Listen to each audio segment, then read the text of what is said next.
Kemudian kaidah yang ketujuh.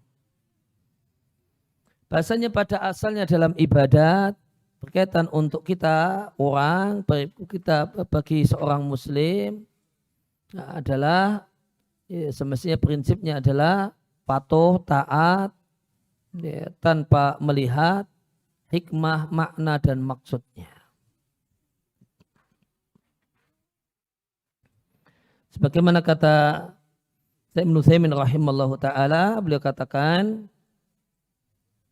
wajib untuk kita ketahui dan kita sadari bahasanya apa yang diperintah oleh Allah dan Rasulnya atau dilarang oleh Allah dan Rasulnya, maka itu sama dengan hikmah.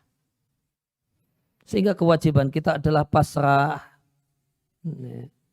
Maka kita katakan jika ada orang yang bertanya, apa hikmah subuh 2 rakaat?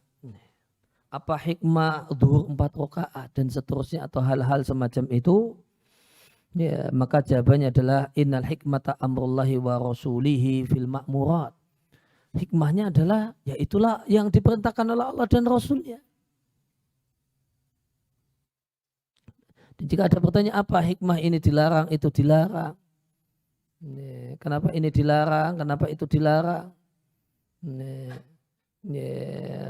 Kenapa ketika sholat sujudnya tidak boleh meletakkan lengan di tempat sujud misalnya, atau ketika kenapa dilarang begini, kenapa dilarang begitu, maka jawabannya apa hikmahnya? Ya hikmahnya mematuhi ketentuan dari Allah dan Rasulnya.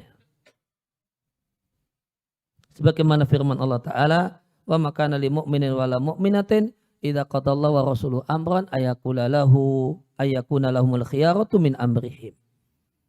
Ya. Tidaklah pantas dan tidak boleh bagi orang yang beriman, baik laki-laki dan perempuan, jika Allah telah menetapkan, Allah dan Rasulnya telah menetapkan satu hal, mengambil pilihan yang lain.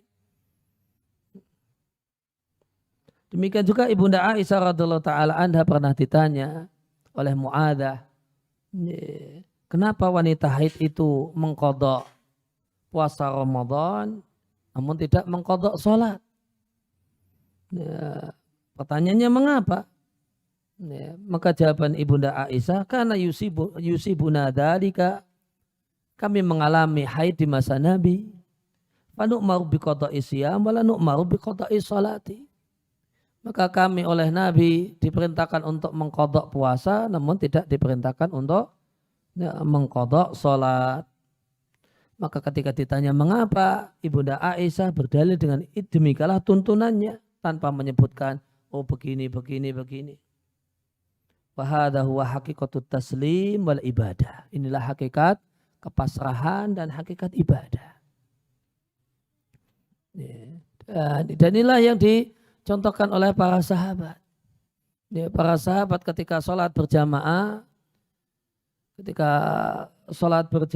tiba-tiba di tengah-tengah sholat Nabi copot sandalnya. Begitu lihat Nabi copot sandalnya, semuanya pada copot sandal. Mereka tidak punya prinsip, ya nanti dulu Nabi itu ngapain copot sandal. Tidak. Maka semangatnya adalah, maka keteladanan dalam ittiba adalah melaksanakan apa yang Nabi laksanakan. Melaksanakan apa yang Nabi perintahkan, apa yang Nabi contohkan. Sehingga ketika selesai sholat Nabi tanya, kenapa kalian mencopot sandal? Jawaban para sahabat, kami lihat Anda copot sandal. Kami lihat Anda copot sandal, maka kami pun copot sandal. Nabi SAW ketika melewati kubur ibunya, kemudian minta izin pada Allah untuk ziarah kubur ibunya, Nabi akhirnya ziarah kubur ibunya.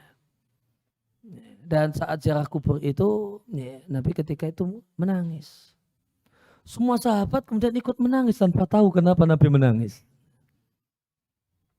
Dilihat Nabi kok di situ, pas di kubur ibunya nangis, semua sahabat nangis. Bisa nangis Pak, padahal nggak tahu sebabnya. Luar biasa. Itu enggak pakai bawang, cari bawang, enggak cari ini, kemudian dioles-oles kemudian supaya berderai air mata. Enggak. Nggak pakai alat-alat semacam itu. Kenapa nangis? Nabi nangis. Gitu. Kenapa nangis? Nabi nangis. Setelah selesai Nabi nangis, baru Nabi cerita kenapa menangis. Non sahabat itu sudah ikut nangis. Dan itu bukan nangis suara. Enggak. Berderai air mata. Bayangkan itibaknya para sahabat. Kira-kira bisa enggak? Kita lihat orang nangis, enggak tahu sebabnya kita bisa ikut nangis. Itu sulit loh itu. Itu sulit loh. Kalau cuma kemudian ikut sedih, mukanya sedih bisa. Ya. Mukanya sedih, menunduk gitu. Itu bisa itu. Tapi kalau ikut nangis berderai air mata, tanpa bantuan bawang dan sebagainya, itu sulit loh. Tapi sahabat itu bisa. Sahabat itu bisa nangis karena nggak sebabnya Nabi nangis, ya kami ikut nangis. Itu satu hal yang luar biasa. Baru setelah selesai Nabi cerita, kalau saya tadi minta izin pada Allah untuk menziarahi kubur ibuku, diizinkan. Saya minta izin pada Allah untuk mendoakan ibuku, tidak Allah izinkan. Karena itu saya menangis. Baru tahu setelah itu. Baru tahu setelah itu. Atau sebagaimana kata Umar, satu hari Umar menjumpai setelah perang Badar, Umar menjumpai Nabi sama Abu Bakar berdua nangis. Umar datang. Umar datang dan bertanya, apa yang menyebabkan kalian berdua menangis? Tolong ceritakan.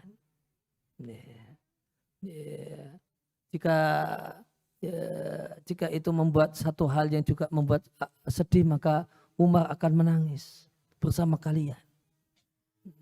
Namun jika itu satu hal yang tidak bisa membuat Umar menangis, maka saya akan pura-pura menangis bersama kalian. Itu semangat para sahabat. Mereka gimana yang Nabi lakukan, gimana yang Nabi tuntunkan, dilakukan tanpa banyak bertanya terlebih dahulu ini dan itu.